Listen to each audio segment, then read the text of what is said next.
બહુ સારું છે બાપુ. મહાશિવરાત્રી નજીક આવી રહી છે, તો શિવરાત્રીનું મહત્વ શું છે? આમ વર્ષની અંદર જી 4 રાત્રિ આવે: જી ઓહરાત્રિ, મોહરાત્રિ, કાલરાત્રિ અને શિવરાત્રિ. વૈદિકના હિસાબે પણ અલગ શબ્દ છે, પણ આ જે અમારી ભજન શૈલીની અંદર જે 4 રાત્રિનો મહિમા કીધો છે એ તમને હું કહું છું જી કે એક પ્રભુ હોળીની રાત, એક જન્માષ્ટમી રાત, એક કાળી ચૌદસ અને એક આ શિવરાત્રિ. જી એ 4 રાત્રિની અંદર પ્રભુ એકનું અનેક ગણું ફળ મળે છે.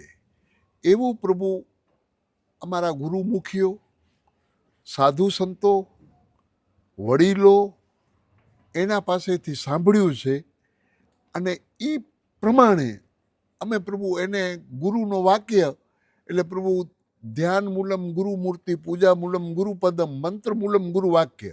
ગુરુનું વાક્ય જ અમે મંત્ર, એ ગુરુ અમને જે કહે એ અમે મંત્ર સમજી લઈએ છીએ.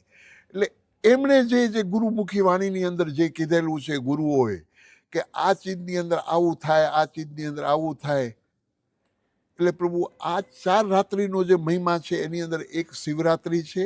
એટલે શિવરાત્રિનો મહિમા એની અંદર 4 પહરનો હોય છે મહિમા. એની અંદર 4 પહરની અંદર પ્રભુ આજે ઘણી વ્યક્તિઓને ખ્યાલ એ નહીં હોય કે ભગવાન શિવને ક્યારે કંકુ ચડતું નથી. ખાલી એક જ શિવરાત્રિના બીજા પોરે ભગવાન શિવને કંકુ ચડે.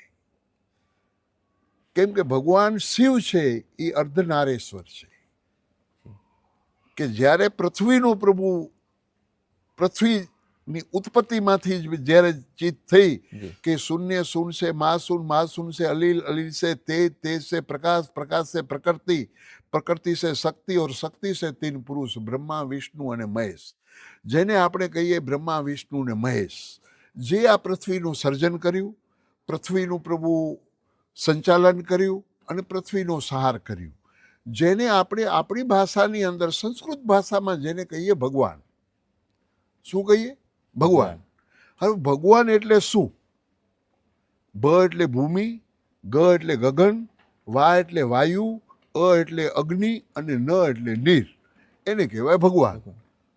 તો આર્યોએ એ શબ્દને ભગવાન કીધું, તો અનાર્યોએ કીધું ગોડ. અનાર્યોએ ગોડ શબ્દ વાપર્યો. તો ગોડ એટલે શું? તો અનાર્યોને પૂછ્યું કે ભાઈ તમે આ ભગવાન કહો છો 5 પ્રકૃતિ, એનું સંચાલન કરવા વાળું કોણ? તો કે બ્રહ્મા, વિષ્ણુ ને મહેશ. તો કે એ શું છે? તો કે બ્રહ્માએ સર્જન કર્યું, વિષ્ણુએ એનું પાલન કર્યું અને શિવ સહારક છે. જી એટલે જનરેટર, ઓ એટલે ઓપરેટર, ડી એટલે એ ગોડ.